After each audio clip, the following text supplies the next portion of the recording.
Bang, monggo ini kalau kopi emang enak banget sama gorengan. Yoi. Ada cengeknya juga nih, cengek. Arnold makan gorengan juga kan? Makan sih, tapi kayaknya kurangin dulu deh kan persiapan Natal. Nanti takutnya bajunya nggak cukup lagi. Perlu baju baru ya? Iya. Karena kemarin kita udah ngebahas tuh Natal tuh bukan perihal baju baru ya. Betul, tapi kan diri kan, Cie.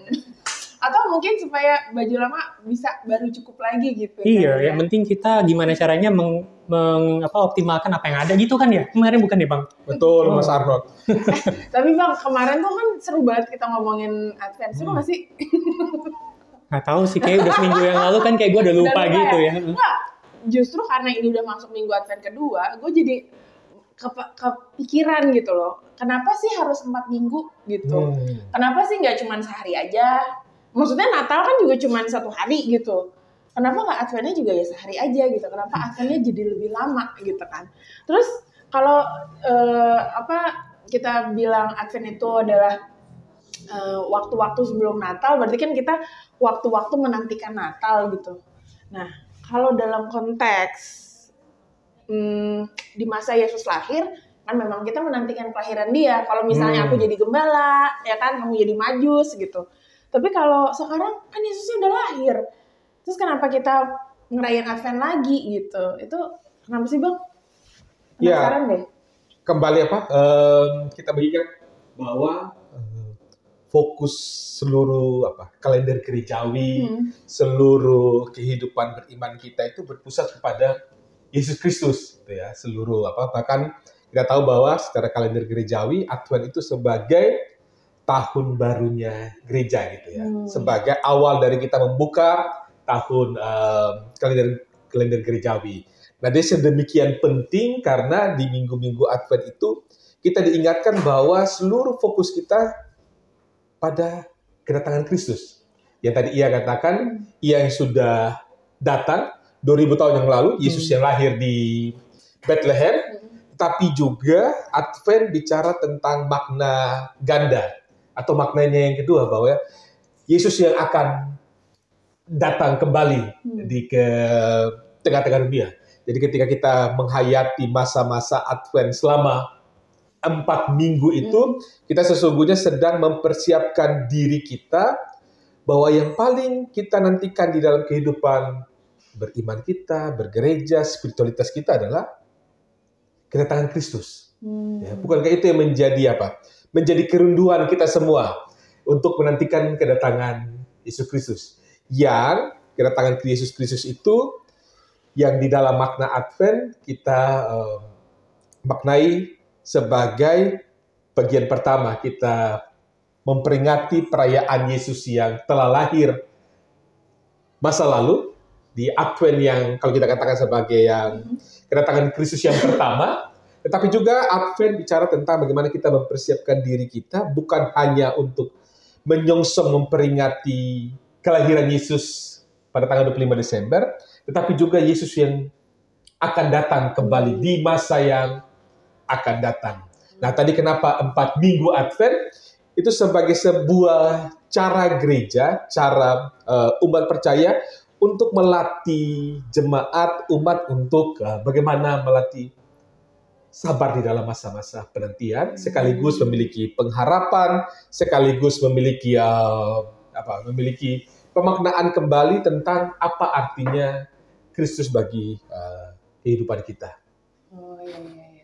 Jadi sebenarnya itu bisa dilihat kalau Advent itu punya makna ganda, ya gitu, makna peringatan atau memperingati, kemudian makna menyongsong yang masa kini saat ini, dan bahwa itu adalah bagian dari latihan iman gitu ya Bang, berarti ya. Latihan iman tentang penantian itu sendiri. Nah sebenarnya gue lupa mau ngomong apa.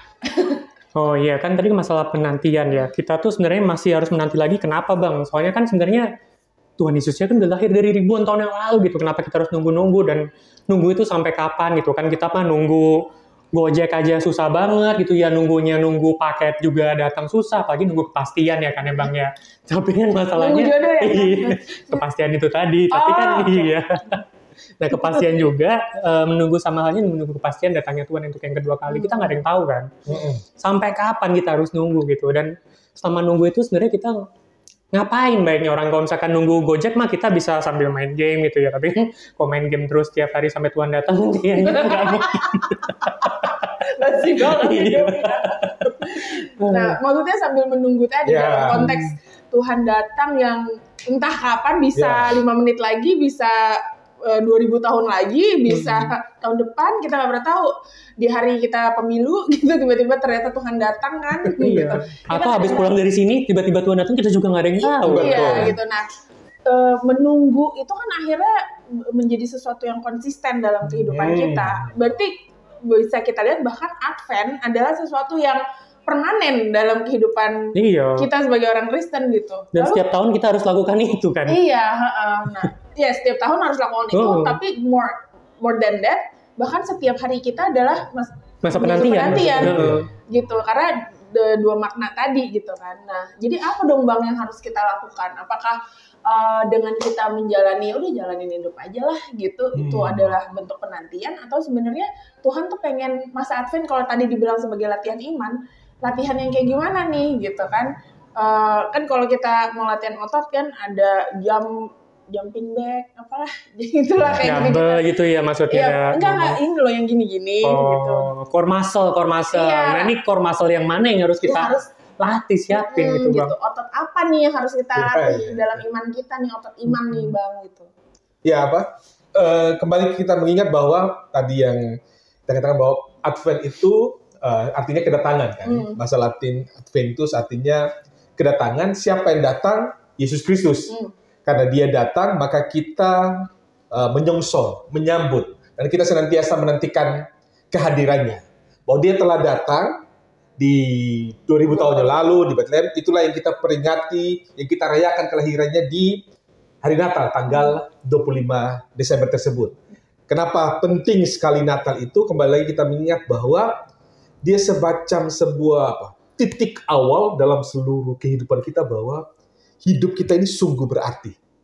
Bahwa seluruh persoalan, pergumulan, semuanya mendapatkan jawaban di dalam kelahiran Tuhan Yesus. Sehingga kita betul-betul butuh persiapan untuk menyambut kelahirannya. Untuk mengenang bahwa, tadi kalau minggu lalu kita ingat pembahasan kita bahwa pengharapan kita itu sungguh-sungguh konkret di dalam Kristus. Kristus alasan kenapa kita memiliki pengharapan. Nah, tapi kita juga ingat bukan, iman kita berbicara tentang Kristus yang datang ini untuk menyelamatkan kita. Yang berpusat juga di Paskah, gitu ya.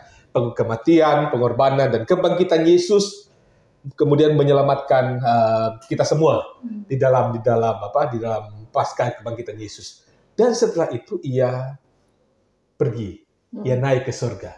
Dan dia berjanji kepada para muridnya bahwa dia akan datang kembali untuk memulihkan segala sesuatu. Dia akan datang sebagai hakim yang kita tidak tahu kapan waktunya, tapi dia akan datang untuk memulihkan, untuk menghakimi. Dia menjadi raja atas seluruh alam semesta.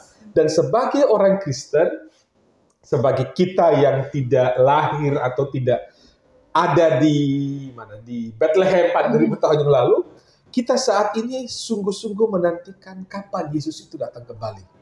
Kenapa pertanyaan ini menjadi penting? Karena ini seharusnya menjadi refleksi bagi kita semua. Kenapa Natal terkesan kurang berarti? Karena mungkin kembali, apakah kita sungguh-sungguh menantikan kehadiran Kristus? Menantikan kedatangan Kristus. Ya. Dan di dalam masa-masa Advent yang panjang ini, gitu ya, jadi Advent itu tidak hanya berakhir di tanggal 25 Desember, tapi akhirnya menjadi bagian dari seluruh hidup ya. Kalau tadi ia katakan ini sebagai apa? Kehidupan itu sendiri. Kita senantiasa menantikan kedatangan Tuhan. Dan kita bisa bayangkan apa dampaknya bagi kehidupan kita. Ketika pikiran, hati, fokus kita kepada Tuhan. Ya, Advent menolong kita bahwa apapun yang kita lakukan untuk Tuhan. Ya, karena kita tidak tahu, tadi Aaron katakan, dia bisa datang saat ini 5 menit sesudah podcast ini berakhir, atau bahkan 2000 tahun lalu, nggak ada yang tahu. Tapi ketika kita percaya bahwa Dia akan datang kembali, maka seluruh kehidupan kita akan terarah kepada Kristus. Itu yang senantiasa kita hayati, sehingga pada akhirnya kita bisa merenungkan salah satu poin penting, spiritual of waiting, menunggu itu, menanti itu, bahwa semua hidup kita kan penuh dengan penantian ya. Dalam hal yang paling sederhana, menantikan jodoh, mungkin setelah menikah menantikan memiliki anak, menantikan memiliki pekerjaan, atau menantikan pemulihan di dalam keluarga, kesehatan tubuh. Hidup ini penuh dengan penantian-penantian tersebut. Dan kita percaya bahwa seluruh penantian-penantian kita, ketika kita menaruhnya di dalam pengharapan Kristus yang akan datang itu, maka seluruh hidup kita yang penuh dengan penantian ini tidak lagi dihayati dengan boring, tidak hanya dihayati dengan kesia-siaan. Untuk apa kita menunggu kalau tidak memiliki apa-apa atau tidak berarti dalam hidup kita? Kita menunggu karena Kristus telah datang dan Dia akan datang. Itu yang menjadi kekuatan kita untuk menghayati bahwa ketika kita menunggu saat ini, segala sesuatu yang kita lakukan itu sungguh sangat berarti. Tentu saja kita menunggu di sini tidak dalam pengertian pasif. Tapi apapun yang kita lakukan, dalam pekerjaan, dalam keluarga, apapun yang kita lakukan, itu adalah bagian kita untuk menunggu atau menantikan kedatangan kembali Kristus. Ya, berarti dalam arti penantian itu tidak diam aja gitu ya. Kalau misalkan kita berharap di dalam keluarga kita ada perubahan, itu tidak berarti kita ngeliat, tunggu aja nanti Tuhan Yesus datang kedua kali baru kamu berubah gitu kan, nggak juga kan ya. Atau dipenuhi dengan sebuah masalah, kemudian dia nyanyi, ya Tuhan angkat diriku lebih cepat kepadamu. Kan pada saat dia diangkat pun juga belum tentu masalah itu selesai. Itu kan bisa jadi semasa dia hidup, there's something that you need to work on gitu kan ya Bang. Betul. Nah ini penantian ini yang harusnya kita bisa memaknainya dari perspektif yang berbeda. Nah perspektif itu kadang kita lupa gitu, karena kita udah capek untuk berusaha, kita udah capek untuk cari cara gimana, tapi kok nggak dapet gitu. Apa sih sebenarnya yang bisa kita lakukan gitu? Udah mau posisi gitu, apa kita harus, ya udahlah Tuhan mau datang ini, biarin aja deh, ntar aja deh, gue sekarang mau bodo amat gitu. Kan nggak mungkin juga kan. Tapi nanti kalau pas Tuhan datang terus kita nggak siap, iya, atau pada saat Tuhan datang, Tuhan bilang, lah kan itu harusnya PR yang udah gue kasih ke lu gitu kan. Benar. Ini mengingatkan ini sih, salah satu kisah Advent yang sangat kuat di Alkitab adalah, kalau ingat, kisah tentang 10 mempelai. 5 mempelai yang bijaksana dan 5 mempelai yang ada lagunya itu loh, bodoh. Oh itu. Itu kan idenya dari situ. Betul. Tapi setiap nyanyi itu gue inget cerita yang itu. Yang mempelai akan menyambut kedatangan seorang mempelai laki-laki, ya. Lalu mereka disuruh untuk menanti, kan, menunggu. 5 mempelai yang 5 perempuan yang bijaksana dan 5 perempuan yang bodoh, kan. 5 perempuan yang bijaksana ini ketika mereka menunggu sang mempelai, yang adalah Kristus seperti itu, yang satu menyiapkan bukan hanya pelitanya tapi juga minyak, dan minyak yang diisi dalam buli-buli atau tempatnya. Artinya dia mempersiapkan segala sesuatu, bukan hanya hatinya, kerinduannya, tapi dia menyiapkan sampai pada minyaknya. Artinya dia memiliki rencana. Dia ada persiapan untuk menyambut kedatangan. Karena dia sendiri juga nggak tahu mempelai prianya bakal datang kapan. Betul. Ya kan? Sedangkan 5 perempuan yang bodoh, dia tahu. Dia tahu pasti datang, tapi dia tidak tahu persisnya waktunya, sehingga dia tidak mempersiapkan itu maksudnya. Persis, dan kenapa dia dikatakan bodoh? Karena dia tahu, tapi dia tidak mempersiapkan minyaknya, sehingga ketika mempelai itu datang yang tidak tahu kapan waktunya, dia tidak bisa menyambut karena minyaknya telah habis. Akhirnya 5 mempelai bijaksana ini yang diajak masuk ke dalam ruangan pesta, sedangkan yang bodoh ini akhirnya tertinggal di luar. Itu ingin mengatakan bahwa ketika kita menantikan kedatangan Yesus, buli-buli minyak kita itu adalah spiritualitas kita, iman kita, yang tidak hanya, apa orang bilang ya, yang tidak hanya berpusat pada relasi kita dengan Tuhan atau vertikal, Tapi bagaimana kita menata kehidupan di dunia ini, tadi Arnold katakan, kalau kita berdoa agar Tuhan tolong agar keluarga aku terpulihkan, agar aku mendapatkan pekerjaan lah katakan, itu tidak berarti bahwa kita duduk diam dan tidak ngapa-ngapain. Tapi justru kita bekerja dengan sebuah spirit, tadi yang penting sekali juga yang Arnold katakan, tentu saja kita mengalami keletihan, capek, ada gagal, ada apalagi, ada rasa kecewa, takut, bahkan mungkin hilang harap di satu sisi gitu ya.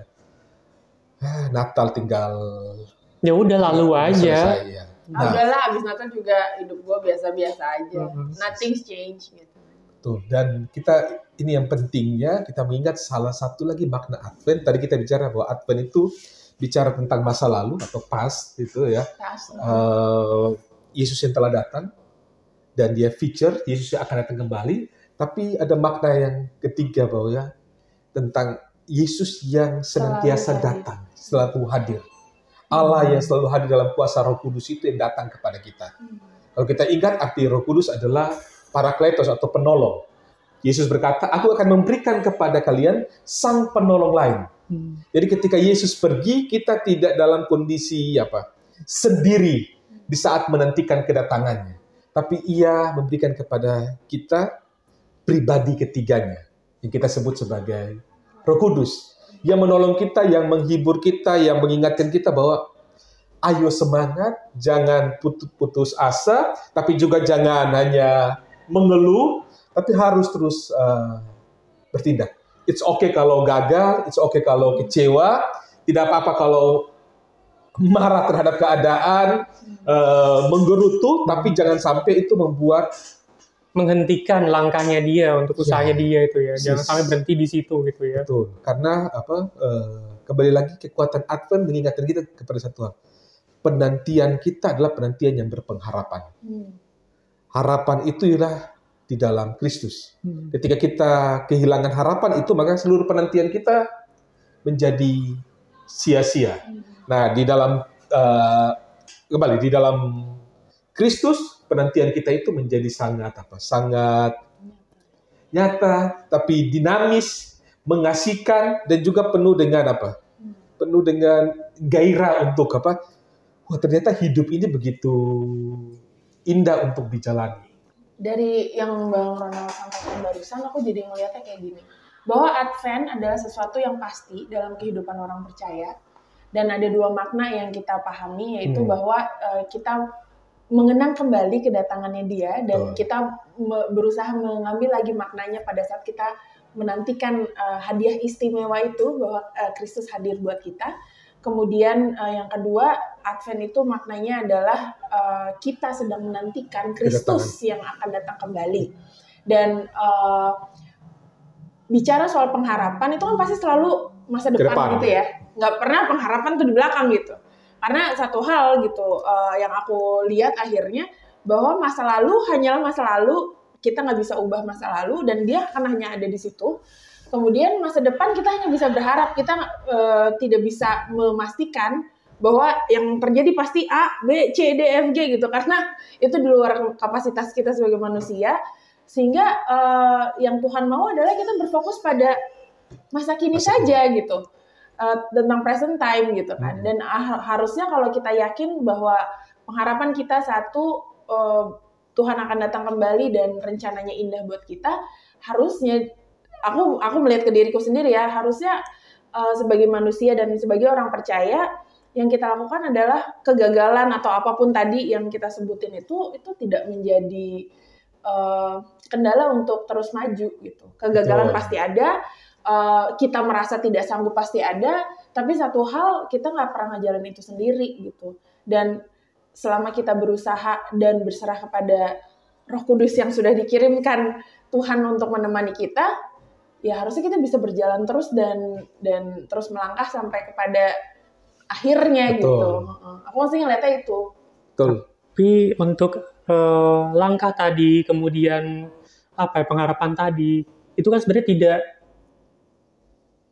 terukur gitu, tidak tertulis juga. Kita juga nggak tahu kapan selesainya gitu kan. Ya. Nah, apa sih sebenarnya yang harus kita lakukan gitu supaya kita tahu, oh, kayaknya yang gue lakuin udah tepat gitu. Itu juga sebenarnya juga kita nggak tahu nih bener apa enggak kan. Bener nggak? Nah, dari mana kita bisa tahu juga bahwa memang ini adalah yang Tuhan mau gue lakuin selama gue dalam masa penantian tadi. Dari mana kita bisa tahu? Betul, itu apa? Itu pertanyaan. Itu berat sih. Karena Tuhan nggak ngomong sama kita pakai suara kayak di cerita betul, kita kan. Tapi kan ada yang bilang kalau misalkan kita tuh harus dengar-dengaran sama Tuhan kan. Betul. Nah, gimana tuh Bang? Dengar-dengaran Bang. Benar. Pakai 001, Iya. 002. Walkie-talkie. Roh Kudus tolong dong gitu kan nggak mungkin. Sopan banget. Disapa gue, iya. Ditendang mati gue. Iya. Kembali bahwa Tuhan kan senantiasa datang kan lewat Rohnya yang kudus kepada kita. Artinya kita percaya bahwa sebagai orang percaya Roh Kudus ada di dalam hidup kita.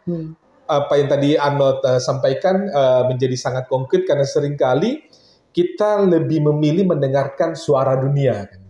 Suara ambisi, harapan-harapan dunia, tekanan pekerjaan, tekanan rumah tangga. Itu hal yang sangat wajar. Yang akhirnya memberi makan si ego tadi dalam manusia, di diri manusianya. Betul. Gitu ya. Dan kita tidak mampu lagi untuk hening untuk mendengarkan suara Roh Kudus tentang bagaimana, apa sih orientasi hidup kita, apa sih tujuan hidup kita dan lain sebagainya. Ketika kita mampu untuk mendengarkan suara Roh Kudus yang ada di dalam hati nurani kita, maka kita mampu untuk memiliki sebuah paradigma hidup, sebuah pilihan hidup yang jauh lebih indah, jauh lebih powerful untuk apapun yang ada di hadapan kita ini kita bisa jalani, bisa alami, dan tidak hanya melihat bahwa kegagalan itu sebagai sebuah titik dari hidup, tapi dia mungkin koma yang memang harus mungkin harus Tuhan izinkan terjadi sehingga kita bisa melihat. Enggak juga. Apa? Kan kita bisa pelajari dari kegagalan itu. Kira-kira apa sih sebenarnya yang harus kita perbaiki gitu kan? Nah, tapi satu sisi bisa nyambung juga ke yang tadi soal workout tadi. Gitu, bahwa si kegagalan tadi atau segala tantangan yang harus kita alami itu kan kalau kita olahraga kan pasti rasanya berat kan. Tapi kan disitulah proses si muscle itu terbentuk gitu. Jadi mungkin emang yang kayak Bang Ronald bilang bahwa itu sesuatu yang pasti harus lewat dulu. Kenapa? Karena hadiah buat Arnold, buat Bang Ronald, buat Iya di depan tuh gede banget. Muscle lu tuh belum kuat. Kalau gua kasih sekarang itu cuma hanya akan jatuh dan pecah gitu. Tapi kalau lu udah punya muscle otot yang ready untuk itu, mau dikasih yang segede gaban begini juga terimanya bisa langsung begini gitu. Ya akhirnya mungkin kita cara pandang itu yang diberikan gitu kali ya sama Roh Kudus, hikmat itu kali ya Bang. Betul. Dan dia paling penting juga dari tadi yang disampaikan Iya dan Arnold bahwa kehadiran kita juga harusnya menjadi membawa kedatangan Kristus di dalam hidup orang lain. Berat. Artinya apa? Bahwa kehadiran kita, tadi kan kita bicara bahwa Yesus memberikan kekuatan harapan kepada kita.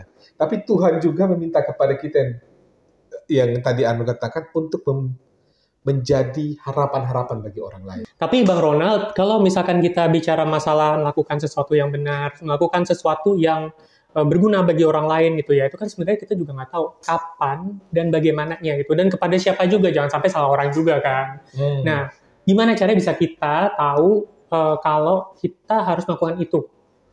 Atau bagaimana kita apa gitu. Iya, callingnya kita apa, kemudian penantian yang bagaimana yang harus kita lakukan gitu. Maksudnya apakah kita menantinya tuh harus dengan berdoa, atau kita menantinya harus mengerjakan pekerjaan kita saat ini yang ada di depan mata, atau kita harus do something bigger yang kita juga nggak tahu, nggak kebayang sampai dengan saat ini gitu. How do we know sampai dengan itu? Karena itu kan tidak measured dan tidak tertulis dimanapun. Mungkin salah satu jawabannya adalah kita harus memelihara relasi kita dengan Tuhan. Artinya Tuhan yang dengan kuasa Roh Kudusnya memberikan kepada kita hikmat, sensitivitas rohani untuk dapat tahu bagaimana cara kita hidup seturut dengan kehendaknya kan, atau bagaimana kita di dalam masa-masa penantian ini harusnya berlaku yang baik dan benar itu bagaimana? Apakah pengharapan kita saat ini sudah benar atau tidak? Pengharapan saya ini sudah seturut dengan kehendak Tuhan atau tidak? Itu memang pertanyaan yang berat. Tapi kalau kita memiliki relasi dengan Tuhan, akan punya kemampuan untuk mengetahuinya. Sehingga pertanyaannya adalah bagaimana kita memiliki relasi dengan Tuhan itu. Kalau nambahin dikit soal itu gitu ya, pada membangun relasi sama Tuhan mungkin yang paling deket dan yang ketemu sama Tuhan tuh kan nggak perlu janjian di mana ya gitu. Bahkan kita lagi sambil jalan kaki aja kita bisa ketemu Tuhan sebenarnya karena kita bisa berdoa. Kan ada lagunya juga tuh kan, kalau dia hanya sejauh doa gitu kan. Nah di satu sisi hikmat yang dikasih sama Roh Kudus kepada kita, Tuhan sama kita, salah satunya sih menurut aku ya, berdasarkan pengalamanku yang juga nggak banyak ini, adalah kepekaan untuk melihat. Jadi bisa aja Tuhan pakai banyak hal, bisa pakai Bang Ronald yang kebetulan di sebelahku gitu, bisa pakai bahkan tukang parkir gitu untuk nih lu tuh harus ngerjain ini gitu. Nah tapi kan kepekaan seperti itu yang harus kita latih, itu bagian dari workout-nya tadi gitu kali ya. Berarti salah satunya adalah berdoa, baca Alkitab. Itu emang klise banget. Jadi maksudnya perbanyak ngobrol sama Tuhan gitu ya. Berbanyak ngobrol sama Tuhan. Mau dimanapun. Jadi teman-teman mau dimanapun. Mau di angkot, mau jalan kaki, mau di warung, lagi ngobrol. Atau ngobrol sama pemilik warungnya juga. Kita belajar dari kehidupannya dia juga bisa gitu ya berarti ya. Dan bahkan maksudnya kayak di gereja kita sendiri kan sebenarnya punya banyak sekali aktivitas yang bisa dilakukan kan. Dengan kita ikutan pelayanan itu juga adalah bagian dari persekutuan lah ya gitu. Terus kita punya olahraga dari olahraga bahkan naik gunung. Ibadah minggu aja dulu deh. Oh iya bener banget. Kita fokus nggak tuh gitu. Kadang-kadang kan gue juga jujur aja nih kadang ya cuma menjelang Natal doang maksudnya kan. Iya, maksudnya di dalam kebiasaan kita setiap minggu, setiap hari, setiap jam, setiap menit gitu kan. Nah, ngomong-ngomong soal itu udah jam berapa nih? Bentar lagi ya. Kita kan mau ikut doa malam Advent. Ya udah, kita ngobrolnya tutup dulu deh. Kita lanjut dulu. Doa dulu ya. Biar relasi kita baik. Oke.